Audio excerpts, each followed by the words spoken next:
રાજકોટમાં જગદીશ બાંગરવાના સમર્થનમાં વિશાળ રેલી યોજાઈ હતી। શહેરના બોમાડી ભવન ચોક ખાતેથી નીકળેલી રેલીમાં મોટી સંખ્યામાં લોકો જોડાયા હતા। રેલી બાદ પ્રતિનિધિ મંડળે રાજકોટ પોલીસ કમિશનર કચેરી અને રાજકોટ જિલ્લા કલેક્ટર કચેરી ખાતે આવેદનપત્ર આપી રજૂઆત કરવામાં આવી હતી।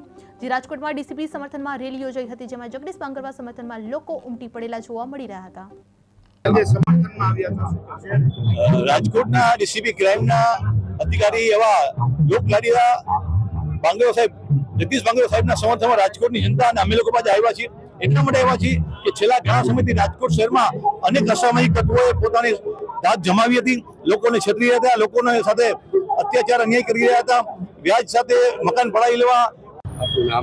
મારું નામ સૈયદ એઝાઝ બાપુ બુખારી, રાજકોટના જાબાદ, નિષ્ઠાવાન, non corrupted police officer, DCP crime આદરણીય જગદીશ બાંગરવા સાહેબના સમર્થનમાં અમે લોકો આવ્યા છીએ। જ્યારે રાજકોટની અંદર